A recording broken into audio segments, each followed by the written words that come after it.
नमस्कार दोस्तों, मैं हूं डॉक्टर विनय कुमार और हैं आप कल एजुकेशन चैनल पर।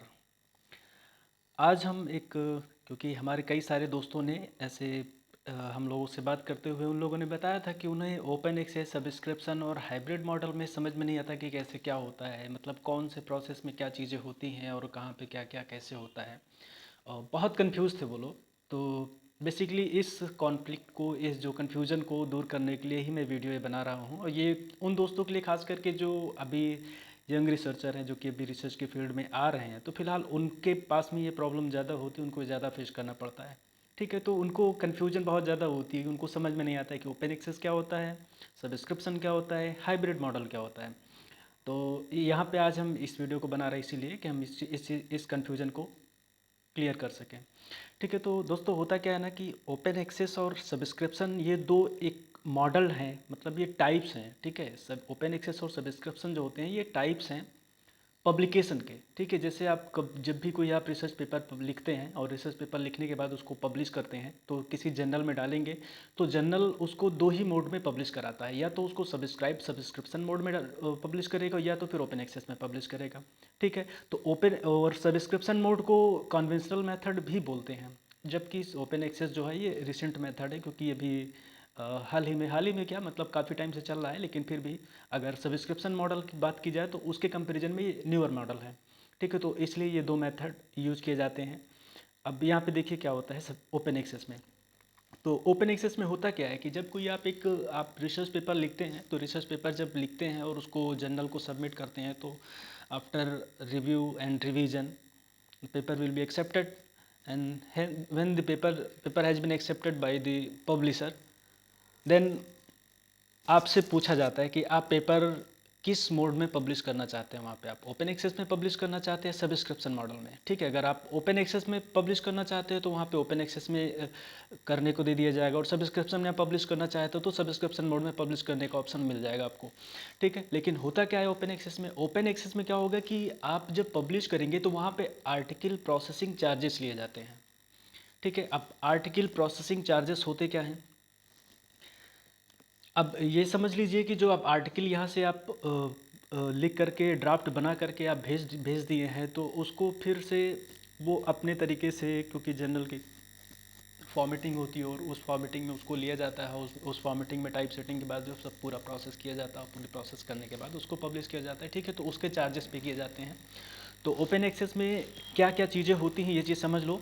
उसमें ये होगा, सबसे पहले तो इम्पॉर्टेंट चीज़ उसमें ये होती है कि जब आप कभी ओपन एक्सेस में पेपर पब्लिश कर लेंगे, ओपन एक्सेस में आपने पेपर पब्लिश कर लिया, और तो ये आपका जो पब्लिश्ड वर्जन है, जो फाइनल वर्जन पेपर है, ये ऑनलाइन फ्रीली अवेलेबल होगा। ठीक है, जो कोई भी रीडर्स या कोई भी पर्सन अगर जिसको आपके आर्टिकल को रीड करना है, तो वो फ्रीली उसको डाउनलोड कर सकता है वहाँ से, और डाउनलोड करने के बाद उसे रीड कर सकता है, उसे प्रिंट कर सकता है, वो कुछ भी कर सकता है। ठीक है, बट हाँ कि मतलब उसको दोबारा से पब्लिश नहीं कर सकता है, बट फ्रीली मतलब रीड करने के लिए अगर कोई कोई यूज है उसके पास में तो वो यूज कर सकता है। बट सब्सक्रिप्शन मॉडल में क्या होता है कि जब आपका पेपर पब्लिश हो जाए, एक्सेप्ट करके पब्लिश कर दिया जाएगा, तो पब्लिश करने के बाद अगर कोई उसे एक्सेस करना चाहता है, कोई भी थर्ड पार्टी आपके और पब्लिशर के अलावा कोई भी थर्ड पार्टी अगर उसे एक्सेस करना चाहती है, तो उसे, यानी कि उस थर्ड पार्टी को उसको पे करना पड़ेगा पैसे। ठीक है, जब तक आप उसको पे नहीं करेंगे, उसके लिए आप पे नहीं करेंगे, तब तक आप उस पेपर को डाउनलोड नहीं कर सकते हो, रीड नहीं कर सकते हो। ठीक है, ओपन रहने के नाम पर केवल दो चीज़ें दिखती हैं, एक अब्स्ट्रैक्ट आपका और एक आपका टाइटल और अब्स्ट्रैक्ट, और उसके साथ आथर डिटेल्स। इसके अलावा और कोई भी चीज़ विजिबल नहीं है। हाँ, विजिबल हो सकती है, कीवर्ड्स भी हो सकता है विजिबल रहे। कीवर्ड्स हो गया, ग्राफिकल अब्स्ट्रैक्ट आपने डाला है तो वो भी विजिबल रहेगा, और हाईलाइट्स रहेगा वो भी विजिबल रहेगा।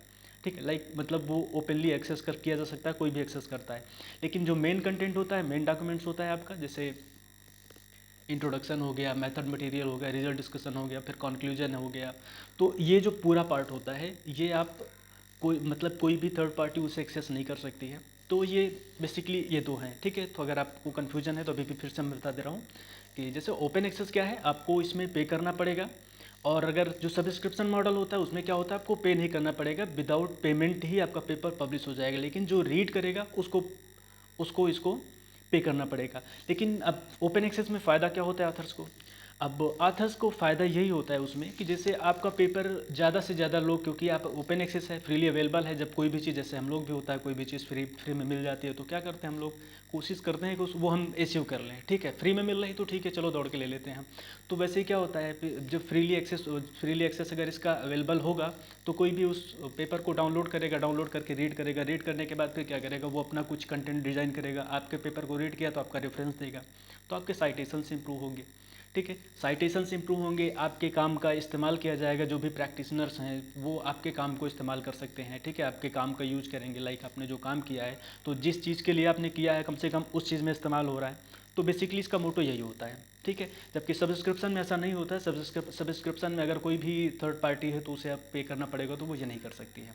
ठीक है, और फिलहाल के लिए भी कुछ क्वेश्चंस स्टूडेंट्स में ऐसे भी आ रहे हैं, कुछ क्वेश्चंस ऐसे वो लोग मतलब उन लोगों के दिमाग में ऐसा आ रहा है कि पेड जनरल का कॉन्सेप्ट, और खास करके इंडिया में तो पेड जनरल का कॉन्सेप्ट कुछ ज़्यादा ही चल रहा है। तो यहाँ पे एक चीज़ और भी हम क्लियर करना चाहेंगे कि पेड जनरल जैसा कुछ होता नहीं है। ठीक है, पेड जनरल जो बोलते हैं हम लोग, पेड तो ऐसा पेड कुछ होता नहीं है। ठीक है, यहाँ पे हमको ये समझना है कि जो ओपन एक्सेस होता है ये भी पेड ही होता है। ओपन एक्सेस की चार्जेस जो होते हैं, अगर आप अच्छे जर्नल किसी में इल्सवेयर के जर्नल में, टेलर फ्रांसिस के जर्नल में, या फिर किसी अच्छे पब्लिशर के जर्नल में आप पेपर पब्लिश करना चाहते हैं, तो ओपन एक्सेस चार्जेस जो होते हैं 1 लाख से भी ज़्यादा होते हैं। 1 लाख रुपीज़ बहुत होता है। 1 लाख रुपीज़ से भी ज़्यादा चार्जेस होते हैं एक रिसर्च आर्टिकल को पब्लिश कराने के चार्जेस।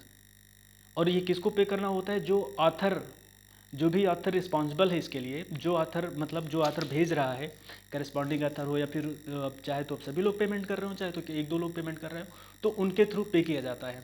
ठीक है, तो सोचो ये यहाँ पे 1 से 1.5 लाख रुपए, 2 लाख रुपए, 3 लाख रुपए, 5-5 लाख रुपए तक चार्जेस पे करने पड़ते हैं एक पेपर को ओपन एक्सेस में पब्लिश करने के लिए। ठीक है, तो जो पेड का कॉन्सेप्ट है, पेड का ऐसा कुछ कॉन्सेप्ट नहीं होता है यहाँ पे। ये ओपन एक्सेस जो है, ये ओपन एक्सेस ही इंपॉर्टेंट होता है। ठीक है, और उसके अलावा यहाँ पे एक चीज़ और जानने की ज़रूरत है, ये जो पेड जैसा कॉन्सेप्ट नहीं होता है, लेकिन पीडेटरी जर्नल्स बहुत सारे हैं। ठीक है, क्योंकि जब से इस चीज़ को लागू कर दिया गया कि पीएचडी के लिए रिसर्च पेपर कंपलसरी है। 2 पेपर जब तक आप नहीं पे कर वो जब 2 पेपर पब्लिश नहीं करोगे तब तक आपकी पीएचडी फाइनल नहीं होगी, या फिर एक पेपर नहीं पब्लिश करोगे, क्योंकि 2016 में ऐसा रेगुलेशन आया कि 2 पेपर कंपलसरी हो गया। लेकिन उसके पहले क्या था कि एक पेपर या 2 पेपर थे, लेकिन ऐसा कंपलसरी नहीं था, क्योंकि यूजीसी के लिस्ट वगैरह सब बहुत ध्यान नहीं देते थे यूजीसी। लेकिन 2014-13 से गाइडलाइन जो बनाई गई, लेकिन वो काफ़ी स्ट्रिक्ट गाइडलाइन हो गई थी इसके लिए।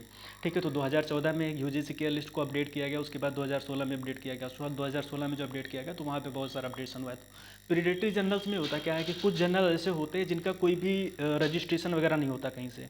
ठीक है, सिर्फ नाम का उन्होंने जर्नल खोल लिया है, और नाम का जर्नल खोल करके उसके बाद कहीं 2000, 3000, 5000 लेकर के उसको पब्लिश कर रहे हैं वो पेपर।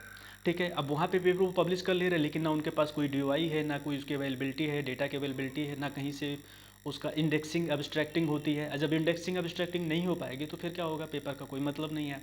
तो इसीलिए यहाँ पे हम लोग के यहाँ पे खास करके इंडिया में जो पेड का कॉन्सेप्ट डाल दिया गया, तो ये पेड वाला कॉन्सेप्ट ही वो यही है। ठीक है, लेकिन पेड जैसा कुछ होता नहीं है। अगर आप ओपन एक्सेस में कोई पेपर पब्लिश कर रहा है तो उसका मतलब नहीं कि वो पेड जर्नल है, मतलब वो प्रीडेटरी जर्नल नहीं है। अब पेड का कॉन्सेप्ट यहाँ पे जो बोला जाता है, पेड का मतलब प्रीडेटरी से होता है, ना कि ओपन एक्सेस मतलब होता है। ठीक है, लेकिन ओपन एक्सेस का मतलब ये हुआ कि आर्टिकल जो सब्सक्रिप्शन मोड में पेपर जा रहा है उसी मोड में पूरा जाएगा वो। ठीक है, 2-3 रिव्यूअर होंगे, वो रिव्यू करेंगे, उसके बाद रिवाइज किया जाएगा, फिर एडिटर डिसीजन लेगा, तब जाकर के पब्लिश होगा, तब जाकर के फाइनल होगा। ठीक है, तो यहाँ पे इस चीज़ को क्लियर करना बहुत ज़रूरी था, क्योंकि स्टूडेंट्स में जो खास करके यंग रिसर्चर है वो आकर के बहुत ज़्यादा कंफ्यूज है कि ओपन एक्सेस क्या है, पेड क्या है, ओपन एक्सेस क्या है, पेड क्या है। अगर ओपन एक्सेस में पैसे दे रहा है तो वो भी तो पेड हो जा रहा है।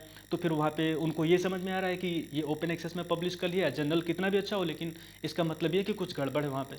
नहीं, गड़बड़ नहीं है। वो ओपन एक्सेस चार्जेस होते जो हैं, जो ओपन एक्सेस के चार्जेस होते हैं वो आर्टिकल प्रोसेसिंग चार्जेस होते हैं। ठीक है, तो वहाँ पे आपको ये नहीं, ये उसको ये इसमें कन्फ्यूजन नहीं होनी चाहिए कि आप उसको भी पेड मान ले रहे हो। नहीं, पेड नहीं है वो। ठीक है, तो नेक्स्ट हम आगे आपको बताना चाहेंगे कुछ और चीज़ें हैं इसमें। जैसे ओपन एक्सेस भी होते हैं ना, तो ओपन एक्सेस कई टाइप के होते हैं। सब्सक्रिप्शन में कोई और टाइप्स नहीं होते, लेकिन ओपन एक्सेस में टाइप्स होते हैं। ठीक है, तो यहाँ पे देखिए, गोल्ड है, हाइब्रिड है, डायमंड है, प्लेटिनम है, डायमंड प्लेटिनम है, ब्रॉन्ज है और ग्रीन है। तो गोल्ड में क्या होता है, गोल्ड में ऐसा होता है कि जैसे आपको जो भी ओपन एक्सेस चार्जेस होंगे आप पूरा पे करेंगे एक साथ में। ठीक है, और पूरा पे करने के बाद जैसे ही आप पूरा पे करेंगे उसके बाद ये आपका आर्टिकल तुरंत ही फ्रीली अवेलेबल हो जाएगा, कोई भी एक्सेस कर सकता है, उसमें कोई दिक्कत नहीं होगी, ठीक है। लेकिन उसके बाद ये प्लेटिनम वगैरह में होता है, प्लेटिनम है, ब्रॉन्ज है, ग्रीन है। तो इन सब के केस में क्या होता है ना कि कुछ जर्नल्स होते हैं और मतलब वो कुछ पेमेंट आपको करना होता है और कुछ वो अपनी तरफ से या फिर कुछ मतलब उनका कॉन्सेप्ट ऐसा ही कुछ होता है कि कुछ पेमेंट आपको करना होगा, कुछ पेमेंट नहीं करना होगा और उसी के थ्रू वो लोग कर लेते हैं, ठीक है। लेकिन फिलहाल हमको यहाँ पे बहुत ज़्यादा डिफरेंस के इसमें बहुत ज़्यादा हमको वेरी कर वे उसमें बहुत ज़्यादा हमको कहीं पे जा करके राइटिंग में वर्क नहीं करना है, समझना सिर्फ यहाँ पे था कि ओपन एक्सेस और सब्सक्रिप्शन मॉडल होता क्या है और पेड क्या होता है। जो पेड का कॉन्सेप्ट हम लोग ला के डाल दिए हैं, तो पेड क्या होता है ये चीज़ यहाँ पे इंपॉर्टेंट था, ठीक है। बाकी इसमें बहुत ज़्यादा कुछ गैप नहीं है, ठीक है। हाँ, गोल्ड ओपन एक्सेस जो होता है यहाँ पे जो सबसे पहला वाला है, इसमें सबसे ज़्यादा चार्जेस पे करने पड़ते हैं, ठीक है। यूजुअली अगर देखा जाएगा, जैसे अगर गोल्ड वाले में जाएंगे तो गोल्ड वाले में आपको 1.5 लाख 2 लाख रुपए पे करना पड़ सकता है। जबकि अदर मॉडल के थ्रू अगर जा रहे हैं ओपन एक्सेस के, इन सब और नीचे वाले जितने भी मॉडल हैं, हाइब्रिड है, डायमंड, प्लेटिनम है, या ब्रॉन्ज है, ग्रीन है, तो अगर इनके थ्रू आप जाएंगे तो वहाँ पे आपको इतने चार्जेस नहीं देने होंगे जितना गोल्ड में। लेकिन गोल्ड वाले में ये होता है कि आपका आर्टिकल तुरंत ही फ्रीली अवेलेबल हो जाएगा और कोई भी डाउनलोड कर सकता है, कहीं से भी डाउनलोड कर सकता है, वाइडली अवेलेबल होगा, वर्ल्ड वाइड अवेलेबल होगा। ऐसा नहीं कि आप इंडिया से हैं तो इंडिया में आपने पेपर पब्लिश किया तो इंडिया में सिर्फ नहीं, वाइडली अवेलेबल होगा, कहीं भी आप डाउनलोड कर सकते हो उसको, कोई भी डाउनलोड कर सकता है, ठीक है। और मैंने बताया कि बेनिफिट उसका वही होता है, ठीक है। सो अब ओपन एक्सेस के जो मैं बता रहा था कि उसमें फ़ायदा क्या होता है, तो फ़ायदा यहीं पे है। आप ये देख सकते हैं यहाँ पे इस स्लाइड में आपको सारी चीज़ें देखने को मिल रही हैं, जैसे गुड इन्फॉर्मेशन सप्लाई, ठीक है। आप इन्फॉर्मेशन कहीं भी सप्लाई हो जा रही है, ठीक है। फेयर एंड ट्रांसपोर्ट यूज आप टैक्स पेयर्स मनी, ठीक है। और उसके बाद free and fast access, free and fast access का मीन्स आपका तुरंत पेपर पब्लिश हुआ, तुरंत ही लोग एक्सेस करना शुरू कर देंगे और बस उसी के बाद फिर रीड करना शुरू करेंगे, रीड करने के बाद साइटेशन होगा, साइटेशन के बाद आपकी सीवी मेंटेन होगी, बस यही है। हाई विजिबिलिटी, हाई विजिबिलिटी का मीन्स वही है कि ज़्यादा लोग एक्सेस करेंगे तो ज़्यादा लोग देखेंगे, विजिबिलिटी हाई होगी। और उसके अलावा collaboration and networking, collaboration networking भी क्रिएट होती है। लाइक आपका पेपर अगर किसी ने रीड किया और उसको लगा कि यार मतलब इसमें कुछ इंपॉर्टेंट चीज़ें हैं, ठीक है, और इस इम्पोर्टेंस जो हैं ये कैसे की गई हैं या फिर क्या चीज़ें इसमें दी गई, या फिर अगर ऐसा मैं काम कर रहा हूँ तो मुझे उससे कोलाबरेट करने की ज़रूरत है या फिर कोलाबरेट करूँ क्या, तो कोलाब्रेशन के चांसेस भी इंप्रूव होते हैं। लाइक सब्सक्रिप्शन में अगर आपको $32, $30, $35 या $40-50 अगर आपको पे करके एक पेपर पढ़ने को मिल रहा है, ठीक है, और यहाँ पे आपको फ्रीली एक्सेस करना, तो कौन पे करना चाहेगा 32-35 $? ठीक है। अभी इस टाइम पे अगर आप एक आर्टिकल डाउनलोड करना चाहते हो कोई भी अच्छे जर्नल से, तो करीबन $32 के आसपास, $32 पे करने पड़ जाते हैं उसको रीड करने के लिए, डाउनलोड करने के लिए, ठीक है। तो अगर इतना पड़ेगा तो कोई लेना नहीं चाहेगा। उसके अलावा इसमें देखिए author free to license their work as they see fit, ठीक है। लाइसेंस आथर के पास होता है, इसमें कॉपीराइट मतलब आथर के पास होता है, आथर चाहे तो उसको दोबारा से यूज कर सकता है कहीं भी, लेकिन हाँ, कहीं भी यूज करने का मतलब ये नहीं कि आपको उसका कमर्शियल एप्लीकेशन नहीं कर सकता है बस। उसके अलावा गुड फिंडेबिलिटी, ठीक है, ये है। और उसके अलावा efficient research innovation, efficient research innovation का मतलब ये हुआ कि लाइक आपका आर्टिकल यहाँ पे पब्लिश हुआ है तो उसके बाद दूसरे लोगों ने रीड किया है, तो दूसरे लोग रीड करके उसके बाद वो क्या करेंगे, वो उसमें से चीज़ें सीखेंगे, सीखने के बाद वो कुछ उसमें से नया और डेवलपमेंट करेंगे, ठीक है। तो क्या होगा, इनोवेशन बढ़ता जाएगा, बस यही चीज़ इंपॉर्टेंट है इसमें। और उसके अलावा अब यहाँ पे देख लीजिए, जो जर्नल के मॉडल होते हैं, जो जर्नल होते हैं जनरली, जर्नल्स का मतलब आप समझ रहे हैं ना, जनरल और जर्नल्स दोनों में गैप है, ठीक है। तो हम जर्नल्स की बात करें जहाँ पे पेपर पब्लिश करते हैं ना, कि जनरल नॉर्मल वाला जर्नल, ठीक है। तो यहाँ पे 3 टाइप के जर्नल होते हैं, ठीक है। जैसे आप कुछ जर्नल होते हैं वो ओपन एक्सेस ही होते हैं, वो सिर्फ और सिर्फ ओपन एक्सेस मॉडल को ही फॉलो करते हैं और उसी के थ्रू पेपर पब्लिश करते हैं। कुछ होते हैं वो सिर्फ और सिर्फ सब्सक्रिप्शन मॉडल को ही फॉलो करते हैं और उसी को वो अडॉप्ट किए हुए हैं और उसी के थ्रू वो पब्लिशिंग करते हैं, ठीक है। और तीसरा देखिए, सबसे नीचे आप देखेंगे यहाँ पे हाइब्रिड मॉडल लिखा हुआ है, ठीक है। तो हाइब्रिड वाले में क्या होता है कि ये सब्सक्रिप्शन और ओपन एक्सेस दोनों को फॉलो करते हैं, ठीक है। मतलब ये आर्टिकल जब आप सबमिट कर दोगे,